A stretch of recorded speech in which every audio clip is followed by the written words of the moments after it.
하나님과 거룩한 삼위일체에 대하여 웨스트민스터 신앙고백서 2강 내용인데요. 요엘서 말씀을 간단하게 말씀드리면 결국 이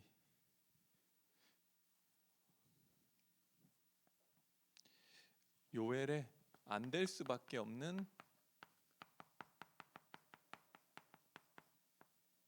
이유에 대해서 이야기하고 있죠.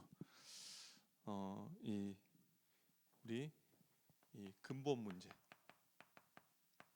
그래서 이 문제의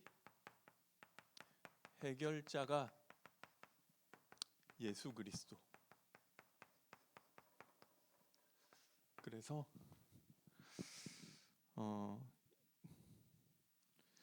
우리에게 있는 약속하신 최고의 응답은 예수 이름으로 보내실 성령 충만인 것입니다. 그런데 이 성령이 임하는 이름이 이 예수 이름이죠. 그래서 이 예수 이름으로 이 재앙에서 다시 시작하는 은혜가 있게 되시기를 바라겠습니다. 좀 간단하게 봤지만 이게 요에서 전체적인 내용이고요. 하나님과 거룩한 삼위일체에 대한 부분인데 먼저 하나님 삼위일체에 대해서 이런 내용을 이야기하기 전에 우리가 인정해야 될 것은 하나님을 우리가 철저하고 완전하고 그렇게 알 수 없다는 거예요. 이 내용에도 나오지만 하나님에게는 우리가 이해할 수 없는 이 불가해한 영역이 반드시 존재한다는 거죠. 만약에 내가 하나님에 대해서 싹 다 알고 있다, 그러면 그 하나님은 창조주가 아니라는 것입니다. 그 나랑 내가 다 파악할 수 있는 수준이라면은 우리와 별 차이가 없다는 거죠. 우리가 이 땅에서 하나님 알 수 있는 게 제한돼 있고, 우리가 하나님 알 수 있는 것은 이 구원을 주시고 구원받은 자로서 내가 어떻게 살아가야 되는지 이 땅 사는 동안 좀 기본적인 거 배우고 그냥 가는 거예요. 나중에 천국 가서 하나님을 면대면으로 보게 되면 훨씬 더 하나님의 이런 분이셨구나 더 많이 알게 되겠죠. 천국 가서 이제 그렇게 훨씬 더 많이 알게 된다 할지라도 우리가 그때도 하나님을 내가 다 알 수 하나님으로 완전 다 이해할 수 없다. 이 피조물의 한계라는 거죠. 그래서 성경은 우리 수준으로 우리가 알기 쉽도록 우리 언어로 하나님이 낮춰서 계시해 주신 것인데요. 성경 안에서도 하나님이 좀 이해 안 되는 부분도 사실 많이 존재한다는 거죠. 그러면 우리는 하나님 알 수 없다는 말이냐? 알 수 있어요. 계시한 만큼은 내가 다 알 수 있는 것은 아니지만 하나님이 계시한 만큼은 알 수 있는 것입니다. 이것도 너무 어떤 사람은 극단적으로 이야기하면서 피조물은 하나님 알 수 없다. 이 피조물이 하나님 안다고 하는 것은 전부 다 타락된 지식을 가지고 있다고 하는데 그것도 극단적이고 잘못된 거고요. 하나님이 우리에게 보여주시고 계시하신 내용, 우리에게 알려주시고자 하는 내용을 성경을 통해서 이 성령을 통해서 우리가 알게 하시는 영역이 분명히 존재한다는 것이죠. 동시에 그렇지만 우리가 알 수 없는 영역에 대해서 그 부분이 있다는 것을 인정하고 겸손하게 성경을 보고 하나님 앞에 무릎을 꿇어야 되는 것입니다. 그게 어떻게 보면 피조물이 당연한 자세라고 할 수 있죠. 사실 신학이라고 하는 것이 본질적으로 하나님에 대해 공부하고 하나님을 알아가는 것인데요. 하나님에 대해서 아는 것이 신학의 가장 근본적인 주제죠. 그런데 인간이 어떻게 하나님을 알 수 있느냐? 하나님께서 주신 계시를 통해서 계시하신 만큼만 알 수 있는 것이고 그 계시하신 내용을 토대로 하나님을 알아가는 것입니다. 우리가 공부한다고 하나님 알아지느냐? 아니죠. 하나님이 알려주셔야 되는 것입니다. 이 웨스트민스터 이 두 번째 내용을 저기 카톡방에 PDF 파일이 아니라 그냥 카톡으로 몇 자 안 돼서 올려드렸는데 그걸 보고 읽고 조금 설명드리겠습니다. 이 처음에 첫 번째는 이 10번까지 항목이 있었는데 첫 번째라서 많았던 거고, 두 번째는 항목이 3개밖에 없어요. 내용도 얼마 안 되죠. 1번부터 보겠습니다. 살아계시고 참되신 하나님은 오로지 하나밖에 없는데 그는 존재와 완전성에서 무한하고 육체나 지체나 욕정이 없는 가장 순수한 영이시며 불변하고 무한하며 영원하고 불가해하며 전능하시다. 살아계시고 참되신 하나님이라는 표현이 제일 먼저 등장하죠. 하나님 살아계시다는 것은 하나님이 어떤 무형의 힘이나 이 능력이 아닌 인격적인 존재시고 살아서 운동하시는 하나님이라는 것을 이야기하고 있는 것입니다. 그리고 그 하나님은 오로지 한 분밖에 없다고 이야기합니다. 역사적으로 어떤 이야기가 있느냐면 토테미즘, 애니미즘이라고 막 동물들 섬기고 바위나 자연 섬기고 거기서부터 종교가 시작돼 가지고 이 좀 발전해서 고등 종교가 되면 윤리 도덕 이런 것들을 좀 이제 종교에서 부각시키고 그렇게 발전하다가 여러 신들이 모든 게 다 신이다라는 다신론적인 사상으로 발전했다가 그게 좀 더 발전하면 이 단일신론을 가지게 된다. 신이 하나라는 건데 여기서 단일신론이라는 것은 다른 신을 인정 안 한다는 게 아니라 우리 신이 참신이다. 단일신 그거죠. 거기서 이 단일신론에서 더 발전하면 유일신론까지 간다. 이 다른 신은 없고 오직 우리 신만 있다.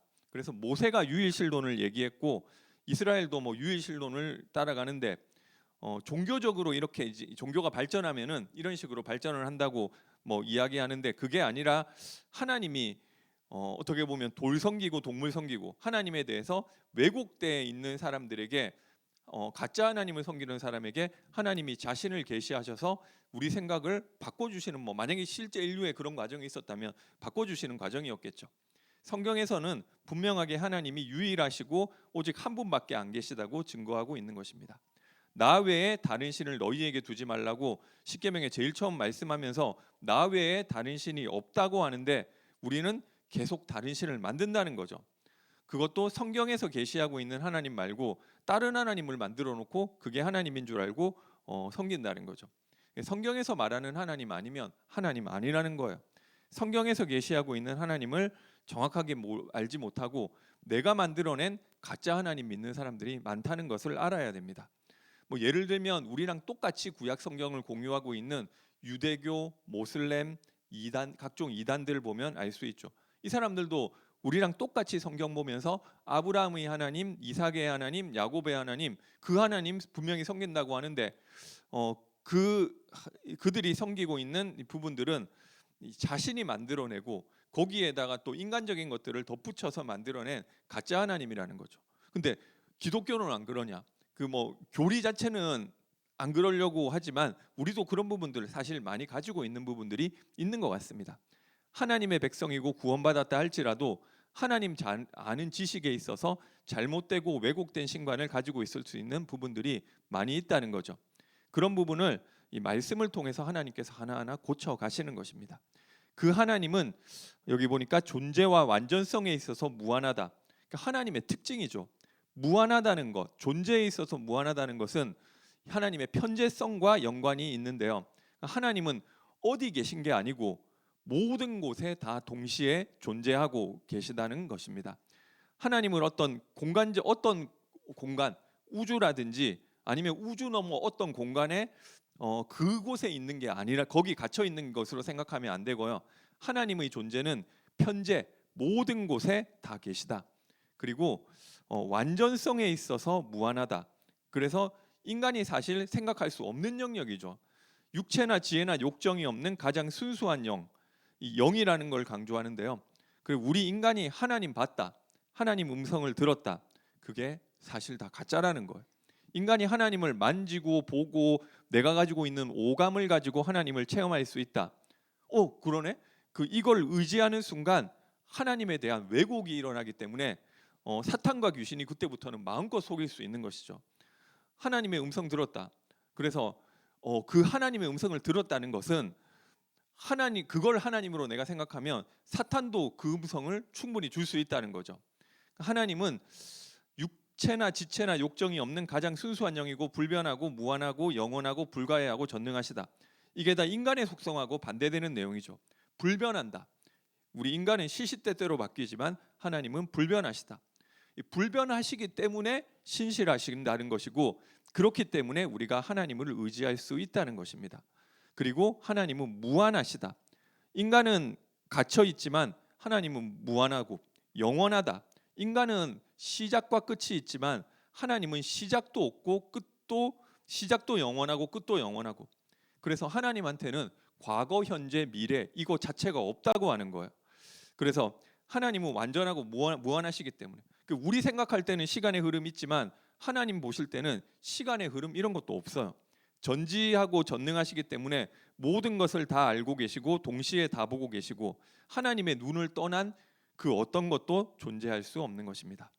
계속 보면 그는 또한 가장 지혜로우시며 가장 거룩하고 가장 자유로우며 가장 절대적이고 모든 일을 그 자신의 불변하고 가장 공의로운 뜻의 의도에 따라, 그리고 그 자신의 영광을 위하여 역사하시며 가장 사랑이 많고 은혜로우며 긍휼이 풍성하고 오래 참으며 선하심과 진리가 충만하고 부정과 범죄와 죄악을 용서하신다.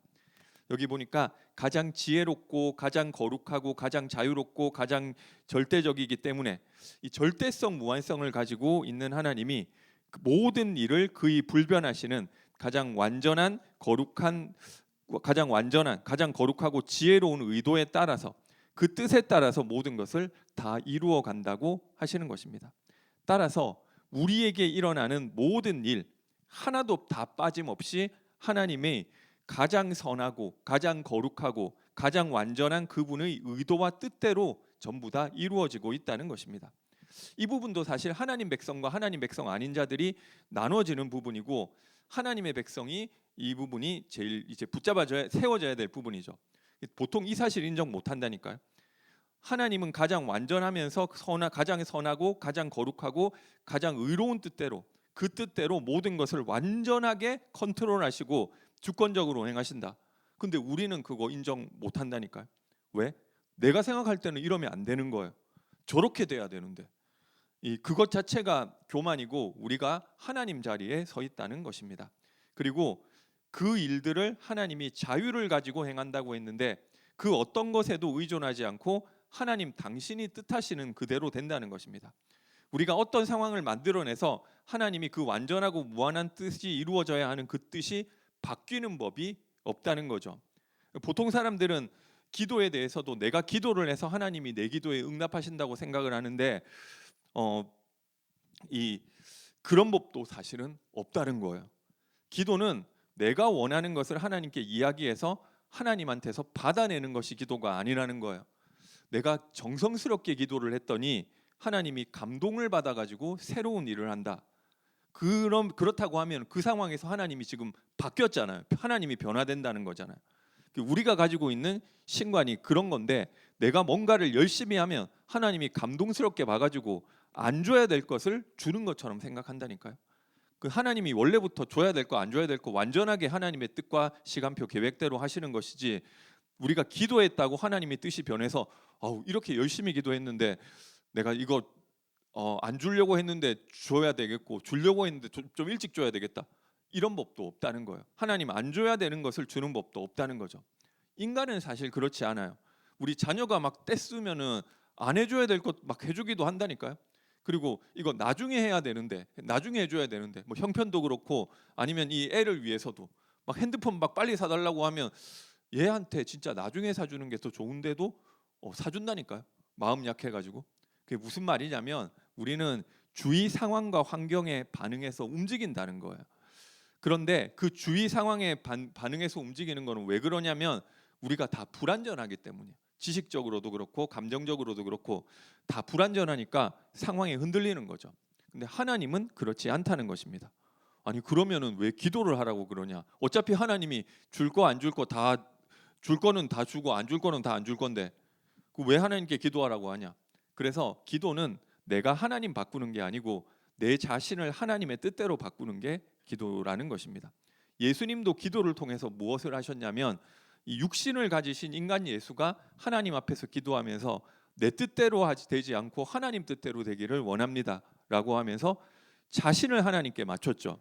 그래서 진짜 기도는 내가 원하는 것들을 우리가 할 수 있어요. 하나님이 아버지시기 때문에 내가 이야기할 수 있지만 진짜 내가 기도 속에서 하나님과 교제하면서 하면 내가 하나님 뜻으로 바뀌는 것이지 하나님이 내 뜻대로 바뀌는 것도 아니고 그리고 또 바뀌어 주시는 분도 아니에요.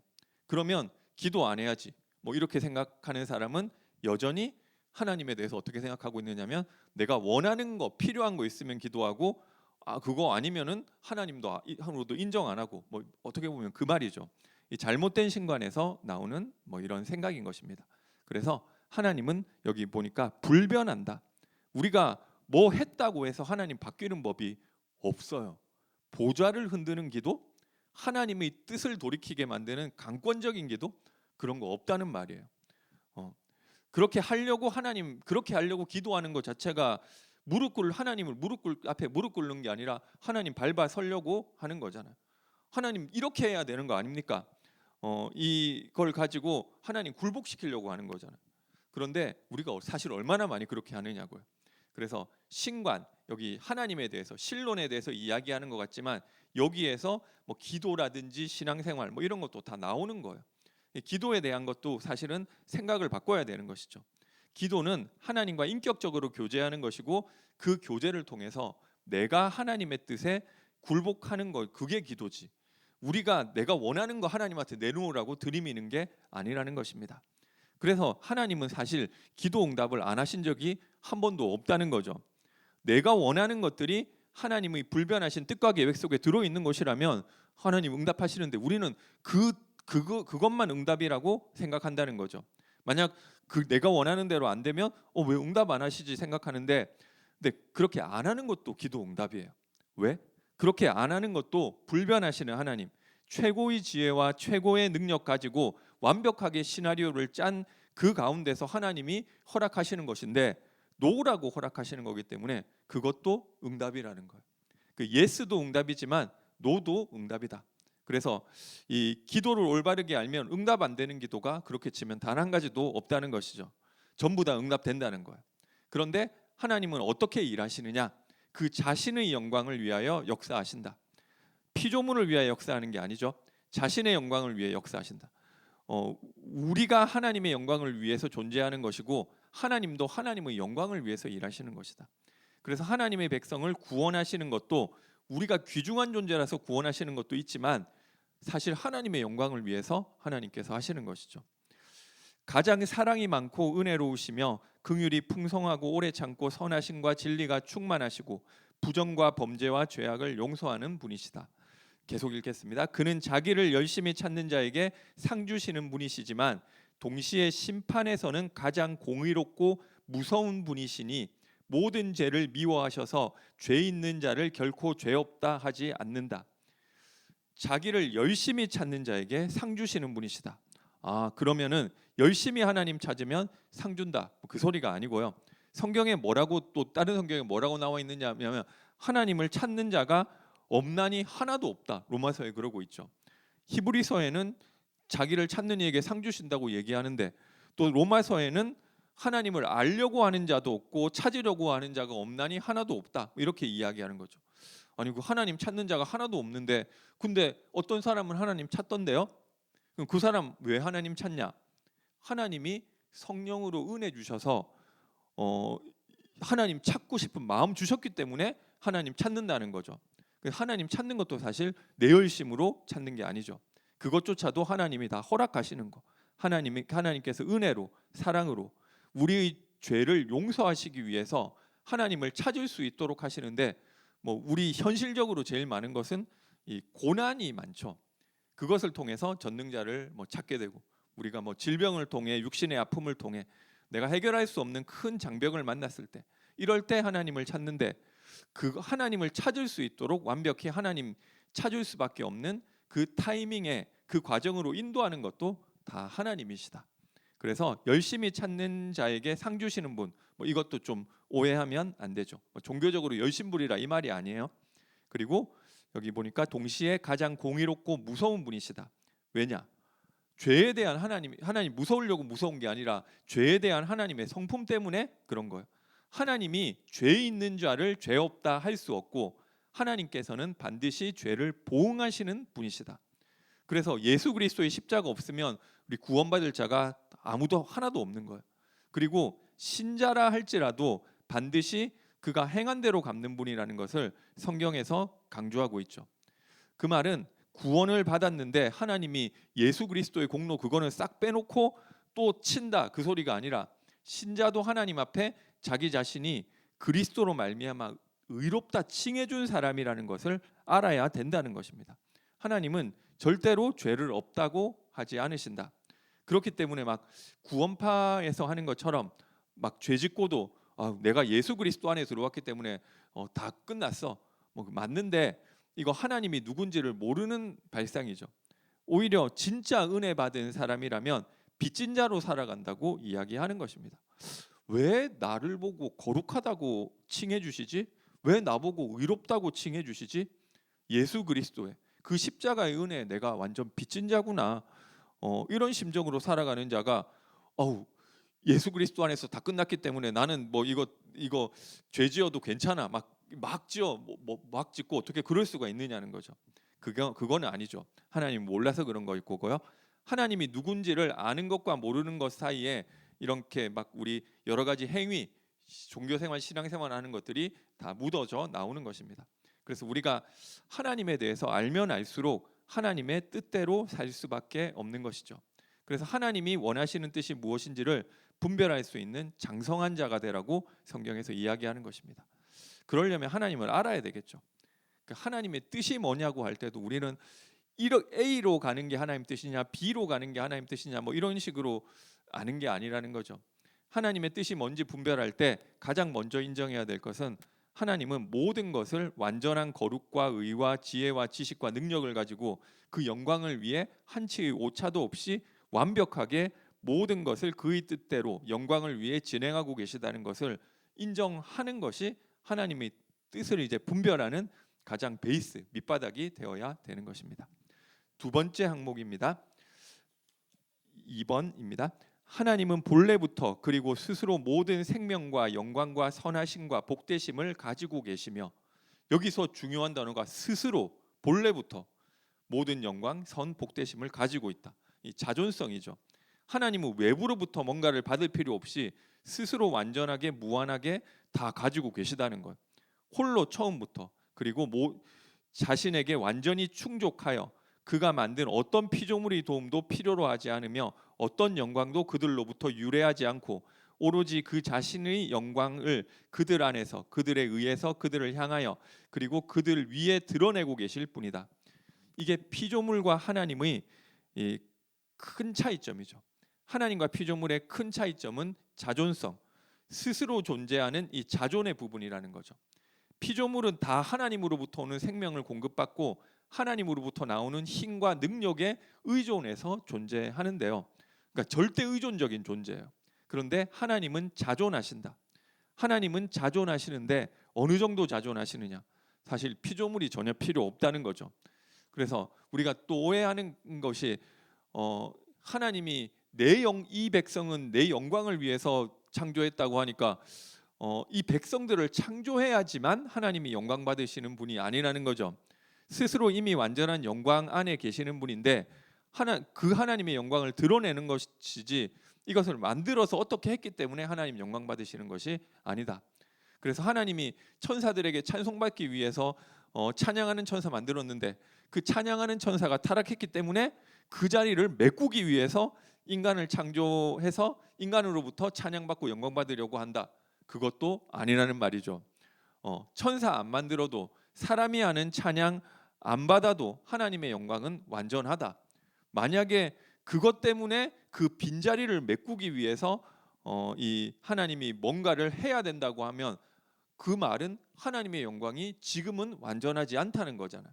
그러니까 하나님이 원래부터 완전하시고 그거 안 받아도 된다. 이미 완전한 영광을 가지고 계시다. 우리가 찬송을 안 해도 이미 찬송 받으시고 계시다. 하나님은 영광도 복도 그 선하심도 의로우심도 완전하게 이미 자존성 다 가지고 계시는 분이시고 무언가 피조물에 의해서 하나님께서 받으실 것이 없다는 거예요. 사도행전 17장에 바울이 이렇게 이야기하죠. 아테네에 가서 전도할 때 너희들이 이렇게 많은 신들을 섬기고 내가 심지어는 어떤 제단을 알지 못하는 신들에게라고 한 제단까지도 봤는데 너희가 이 정도로 종교에 열심인데 너네가 알지 못하는 참신에 대해서 내가 설명해 주겠다 뭐 이러면서 이야기를 하는데 그 바울이 하는 이야기에 천지와 만물을 지으신 그 하나님 그 신은 무엇이 부족한 것처럼 사람의 손에 섬김을 받으시는 분이 아니시나니 그분이 사람과 만물들에게 친히 생명과 호흡을 주시는 분이시지 무엇이 부족한 것처럼 사람의 섬김을 받는 분이 아니라고 이야기하는 거죠. 하나님이 섬김받을 필요가 있느냐? 없다는 거예요. 그러니까 진짜 하나님이 누구신지 알게 되면 될수록 어떤 생각이 드느냐면 아니 그러면은 왜 굳이 나 같은 존재를 창조했지? 할 필요 없는데 왜 굳이 나를 기뻐하셔서 하나님의 아들로 삼으셨지? 하나님 그리고 하나님과 같이 그리스도와 같이 우리가 하나 돼서 영원토록 함께 사는 이런 복된 존재로 굳이 나를 만들 필요가 있나? 이런 생각이 드는 거죠.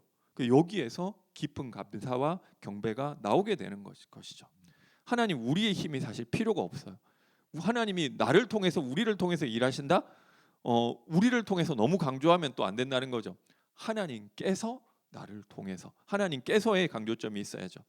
하나님 진짜 안다면은 그분께서 다른 피조물의 도움 필요하지 않으시고 어떤 영광도 그들로부터 필요치 않으신다는 사실을 알아야 되는 것입니다. 계속 읽겠습니다. 그는 그에게 속하여 그를 통하여 그리고 그에게 향하는 만물이 존재하는 만유의 유일한 원천이며 그들 위에 가장 주권적으로 지배하고 있어서 그 자신이 기뻐하는 일은 무엇이든지 그들에 의해서 그들을 위해서 또는 그들에게 시행하신다. 여기서 주권이라는 것이 중요한 단어인데요. 하나님이 그 하나님의 일들을 주권적으로 하신다. 하나님 아까 불변하시다고 했고 그 계획이 영원하고 완전하고 최고로 거룩하고 선하다고 했죠. 그러면 모든 것들이 하나님의 손에서 빠져나가는 것들이 하나도 없는데 그 모든 것들을 하나님 바꾸시는 법도 없어요. 하나님의 입장에서 보면 그러니까 우연도 없고 어떤 사건이 우발적으로 터져 나오는 것도 없다는 거죠.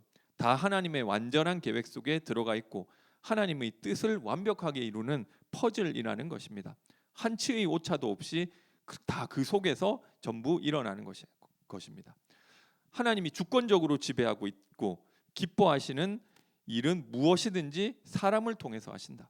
그리고 그들을 위해 또는 그들에게 시행하신다. 계속 보면 그의 눈앞에는 모든 것이 열려 있고 명백하며 그의 지식은 무한하고 무오하며 피조물과 독립적이기 때문에 아무것도 그에게 우발적이거나 불확실하지 않다.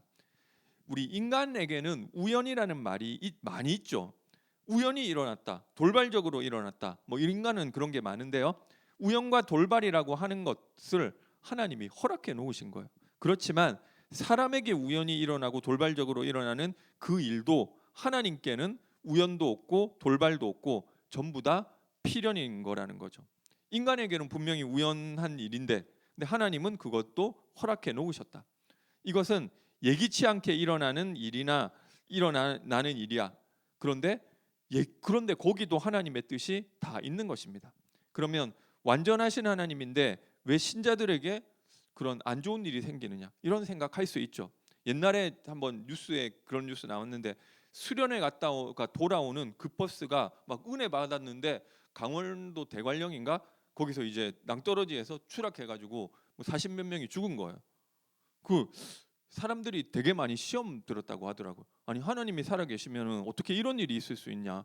그렇게 하면 안 되잖아요. 근데 이런 생각 자체도 하나님을 모르는 이 불신의 소치에서 나오는 것이다. 하나님을 하나님으로 인정하지 않는다는 것이죠. 내게 좋은 일이든 나쁜 일이든 이해가 안 되는 일이든 전부 다 하나님의 완전하고 공의롭고 최고로 선하고 최고로 지혜로운 그 하나님이 불변하지 않는 뜻에 따라 일어난다는 그 사실을 알아야 되는 것입니다. 나에게 생각할 때도 어째서 나한테 이런 일이 그게 아니고 하나님이 그렇게 하도록 원래 다 작정해 놓고 불변하신 그 뜻 속에 다 들어 있다는 것입니다. 아니 그럼 하나님이 다 정해놨으면은 인간이 로봇이냐? 로봇 아니고 다 자율성 줬잖아요. 그런데 그 자율성을 이게 가지고 있는데 그 자율성이 하나님의 뜻에 벗어나는 것이 없다는 거예요. 그래서 개혁주의 신학에 있어서 인간에게 자유의지가 분명히 있다고 이야기해요. 나중에 웨스트민스터 신앙고백서 뒷부분에 자유의지에 대해서도 다루는데요. 분명히 인간에게 자유의지 있는데 내 자유의지로 오늘 저녁에 내가 뭐 먹을지 그럼 다 내 자유의지로 하는 거지. 하나님이 내 바꿀 수도 있다니까요. 그런데 내가 선택하는 거 그게 하나님에 있어서는 우발이 없다는 거예요. 하나님의 뜻 속에 들어가 있다. 근데 그게 아니 하나님의 계획 속에 들어가 있고 나는 내 자유의지대로 다 하고 이거 두 개가 부딪히는 얘기 아니냐. 이 하나님이 그게 안 부딪힐 만큼 완전히 지혜롭고 완전히 전능하다는 거예요. 이게 아니 그게 어떻게 이해가 되느냐? 그 우리가 하나님 이해를 못하는 거예요. 그래서 내가 해놓고 아니 내가 했는데 내가 한 게 아니라 하나님이 다 그렇게 되게끔 만들어놨던 거 아니냐? 그렇게 말할 게 하나도 없다는 거예요. 다 내가 한 거라니까요. 그런데 그게 또 하나님의 작정 속에 다 들어가 있다는 거예요. 그게 뭐야? 그 두 개가 지금 모순되고 부딪히잖아요. 우리 생각에는 부딪히는 것인데 그 인간의 한계죠. 그러니까 하나님 이해를 못하는 거예요. 하나님 이해하는 게 불가능한 거죠. 그래서 아까 맨 처음에 말씀드렸는데요. 그 인정해야 되는 거예요. 내가 이해하든 못하든 떠나서 하나님은 가장 완전하고 가장 온전하고 지혜와 지식과 선하신 뜻과 거룩한 뜻에 따라서 완전히 의롭게 모든 것을 다 이루어 가시는 분이시라는 것을 인정하고 그냥 무릎 꿇는 거예요. 진짜 우리가 하나님 백성이라면 계속 그 자리로 가게 되겠죠. 그 자리로 안 가니까 이거 하나님이 어떻게 이럴 수 있고 이러쿵저러쿵 내 생각이 많아지는 것입니다. 그런데 하나님이 그런 나를 계속 그 자리로 하나님 앞에 무릎 꿇는 자리로 가게끔 만드시는 거죠. 그래서 그의 지식, 그의 눈앞에 모든 것이 열려 있고 명백하며 과거, 현재, 미래도 없다. 그의 지식은 무한하고 무오하고 피조물과 독립적이고 아무것도 그에게 우발적인거나 불확신을 하는 것 없다. 계속 읽겠습니다. 그는 모든 의도와 모든 사역과 모든 명령에 있어서 가장 거룩하다. 천사들과 사람들과 다른 모든 피조물은 그가 그들에게 기쁘게 요구하시는 모든 경배와 봉사와 순종을 당연히 그에게 드려야 한다. 이게 하나님을 아는 지식 중에 가장 중요한 것이죠. 하나님은 가장 완전하고 가장 의롭고 선하신 뜻을 행하시기 때문에 하나님께서 행하시는 일, 하나님이 명령하시는 일, 그 일들에 대해서 우리는 무릎 꿇고 그분에게 순종해야 된다. 그래서 창조주 하나님과 피조물 사이의 이 차이를 분명하게 알아가는 것입니다. 우리가 하나님 완전하게 알 수는 없지만 한마디로 말하면은 하나님은 창조주고 나는 피조물이라는 거죠. 하나님은 완전하고 나는 불완전하다는 거예요. 내가 생각하고 계획하는 거는 항상 악할 뿐이고 하나님께서 이루시는 것들, 나에게 일어나는 일들, 모든 것들 항상 선하고 거룩하고 의로운 것입니다. 그래서 사실 하나님 앞에 요구할 게 없고 그냥 감사하고 무릎 꿇고 내가 이해 안 되는 이것을 통해서도 하나님께서 영광 받으실 수밖에 없다는 것을 인정하는 것입니다. 그게 개혁주의 신앙에서 가장 이야기하는 것이고 성경에서 이야기하고 있는 본질적인 핵심이기도 하죠. 아담과 하와가 죄를 지었는데 그 죄의 본질은 열매 하나 따먹은 것이 아니라 하나님을 깔아뭉개고 하나님의 의도, 하나님의 뜻은 그렇다 할지라도 내가 생각하는 내 뜻과 내가 생각하는 의도는 그렇지 않다라고 하나님과 동등된 입장으로 선 것이죠. 하나님만 자존성이 있고 그 피조물은 창조주 하나님께 의존하고 순종해야 하는 것인데 그것이 창조주와 피조물의 관계인데 하나님처럼 나도 자존하겠다고 하는 게 죄라니까요. 내가 하나님같이 되겠다 그렇게 생각하는 신자들은 사실 하나도 없죠. 나도 자존하겠다 이러지는 않는데 그런데 하나님에 대해서 잘 모르면 지금 하나님이 하고 있는 절대적인 주권과 그의 이 선하시고 완전하신 뜻, 계획, 능력 이런 거 잘 모르면 나도 모르게 하나님 자리에 서는 일을 계속 하게 된다는 거예요. 아담만 그러는 게 아니라 우리도 계속 한다는 거죠. 마지막 3번입니다. 삼위일체에 대한 이야기인데요. 신격의 통일성 안에 동일한 본질과 능력과 영원성을 가진 세 분은 영어로 three person, person은 인격이죠. 즉 성부 하나님과 성자 하나님과 성령 하나님이 계신다.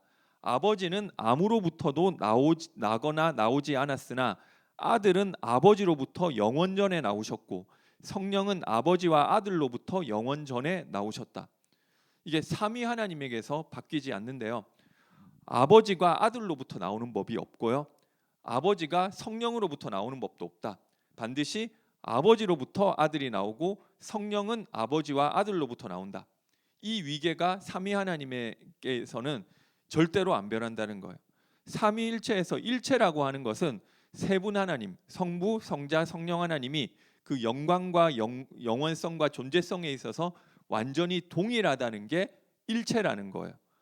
완전히 동일하다. 완전 동등하다.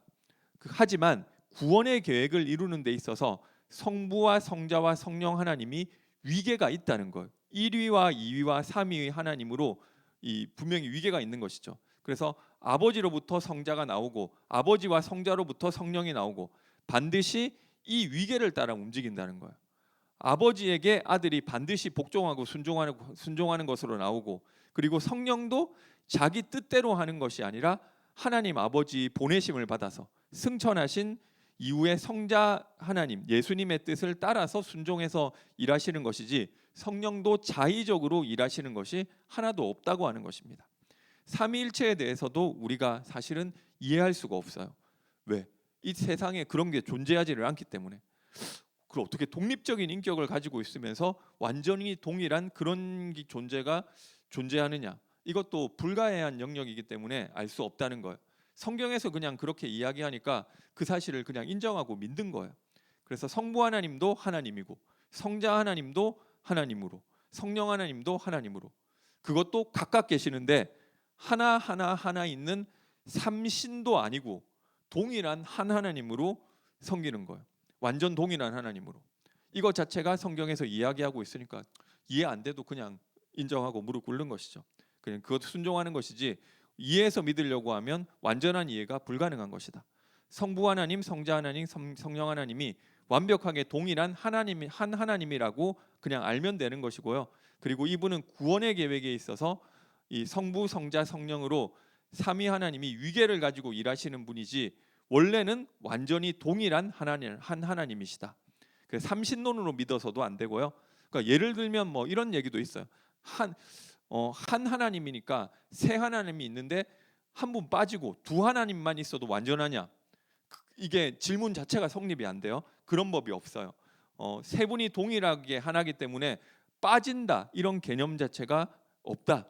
완전히 독립된 인격 그 펄슨이지만 그렇다고 한 분을 제외하면 한 하나님 그러고도 완전하시냐? 그럴 수가 뗄래야 뗄 수 없는 관계다. 역사적으로 보면 뭐 이것 때문에 뭐 동방교회 서방교회 갈라서고 이단들도 대부분 이 안에서 나오는데요. 이단들은 사실 삼위일체를 부정하죠. 예수님을 하나님보다 열등한 존재, 인간으로 이야기하기도 하는데요. 근데 그 이야기 속에 하나님으로부터 이게 왜 그러냐면 여기 보면 하나님으로부터 독생자가 나왔다. 하나님이 낳으신 하나님의 아들이라는 이런 표현들이 있다는 거죠. 낳았다고 하면 존재의 자존성 안 가지고 우리들 피조물처럼 이 하나님이 어느 순간에 하나님에 의해서 존재하게 됐다고 한다면 사실 성부 하나님, 성자 하나님, 성령 하나님은 우리 피조물하고 똑같은 거 아니야?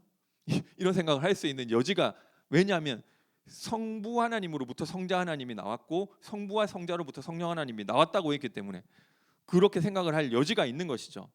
그래서 웨스트민스터 신앙고백서에서 뭐라고 박아놓느냐면 성부 하나님으로부터 그 아들이 나올 때 아들은 아버지로부터 영원 전에 나오셨다. 영원 전이라는 개념을 집어넣은 것이죠.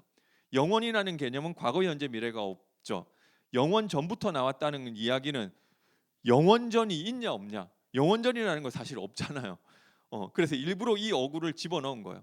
성부 하나님이 영원 전에 계셨는데 시간이 지나고 어느 시점에서 성자 하나님을 낳았다 이렇게 안 하고요. 영원 전부터 아버지로부터 발출되셨다, 낳았다 이야기를 하는 것입니다. 그래서 영원전이라는 것은 과거, 현재, 미래 뭐 이런 개념이 아니고 오직 하나님께만 있는 무한의 시간의 영역인데 그 영원전에부터 계셨다는 것은 하나님과 동일한 분이라는 이야기라는 것이죠. 그래서 영원전이라는 것을 일부러 이 안에 집어넣은 것이고요. 성령 하나님도 마찬가지로 영원전부터 성부와 성자로부터 발출되어 나온다고 이야기하는 것입니다. 그래서 세 분 하나님은 완전하게 동일하신 하나님이고 구원의 계획에 있어서 삼위 하나님으로 존재하시는 건데, 그런데 삼위 하나님이 존재하시는 그 존재 방식도 영원이라는 거예요.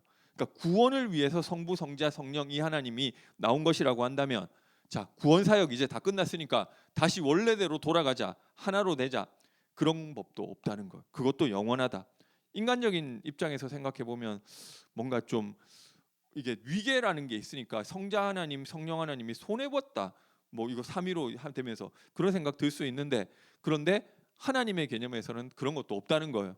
다 같은 하나님이기 때문에 좌우지간 이 성부 하나님은 영원히 성부 하나님, 성자 하나님은 영원히 성자 하나님, 성령 하나님은 영원히 성령 하나님, 이게 안 바뀐다. 그게 언제부터? 영원 전부터. 이 구원 계획이라는 것 자체가 어느 시점에서 이거 안 되겠다, 구원 계획을 내가 만들어 볼까? 그게 아니라 구원 계획도 영원 전부터 이미 하나님의 작정 속에 다 들어가 있는 것이죠. 그러니까 인간이 어떻게 말로 설명할 수가 없는 것입니다. 우리는 시간과 공간 속에 갇혀 있잖아요. 그러니까 모든 거 생각할 때 이 시공간의 개념으로 생각할 수밖에 없다는 거죠. 그게 없어진다는 것 자체를 상상도 할 수 없잖아요.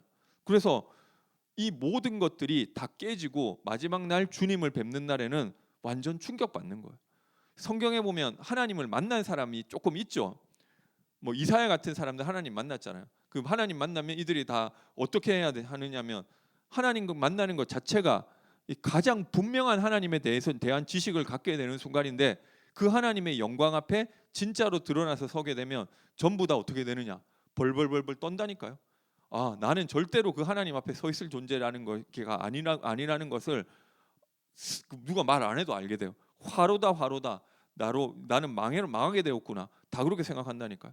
하나님과 우리가 비교할 이런 입장이 아니라는 것을 그 순간 알아버려요. 그런데 계속 우리는 하나님하고 사실 맞먹으려고 하죠. 예수님 나의 친구 맞는데, 맞아요, 맞는데 예수님이 그냥 친구라고 해주는 거지 예, 그렇죠. 그래서 그 앞에서 이 경외하고 무섭고 막 두려움이 아니라 그 은혜와 사랑에 감격해서 당연히 돌려드려야 될 영광을 돌려드리는 것, 그게 피조물에 마땅히 행할 바인 것입니다.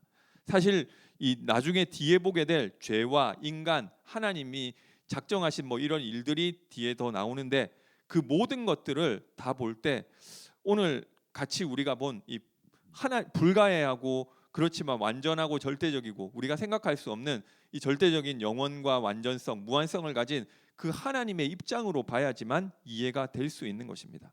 그 하나님이 지극히 선하시고 죄를 용납하시지 않는다. 절대 죄 짓는 거 하나님 기뻐하시지 않으세요. 성경에 그렇게 나와 있고 이거는 절대 안 바뀌어요.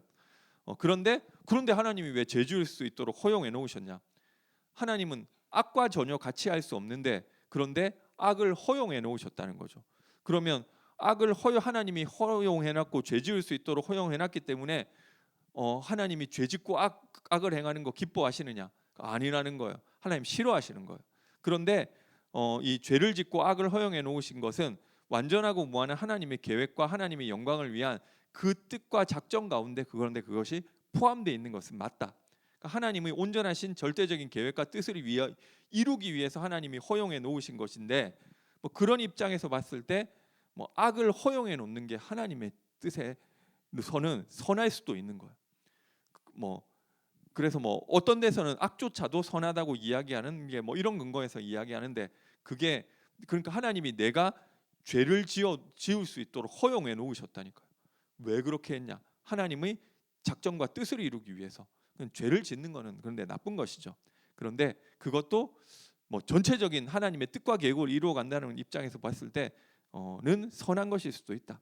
근데 이거를 또 악용해서 죄도 하나님이 다 허용했기 때문에 죄도 선한 거야, 이런 식으로 이야기하는 것은 하나님 모르는 사람이라는 거. 이게 말하자면 다르고 다른 부분인데, 복음에 대해서 이야기하고 하나님의 전능성과 하나님 앞에 선악이 없다는 이야기를 하면 좀 이걸 악용해서 배째라식으로 죄 짓는 사람도 있는데, 나는 원래 악해, 성경에 보니까 인간은 다 죄인이래, 그 죄인이니까 나는 뭐 당연히 원래 이런 존재야. 뭐 이러면서 계속 이 죄짓고 그런 거 하지 말라는 거예요. 죄는 하나님이 미워하시는 거. 하나님은 신자에게 있어서나 불신자에 있어서나 마음껏 죄 지어도 된다 이런 얘기 한 적 없어요. 다만 그 죄를 그리스도 의로 덮고 의롭다 칭해 주시는 것이 하나님의 은혜인 것이지, 죄에 대해서 하나님은 불변하시다. 죄를 미워하신다. 그런데 그 죄가 선하게 될 수 있는 측면은 그 죄로 만에 인해서, 죄가 선하다는 게 아니라 그 죄로 인해서 그리스도에 의해 더 기대게 만드는 하나님의 뜻에 있다는 것을 인지하는 거예요. 근데 그거 있다고 우리가 계속 죄 지어도 된다 이 주장을 할 수 있냐는 거죠. 그래서 로마서 6장의 바울이 이야기하는 것입니다.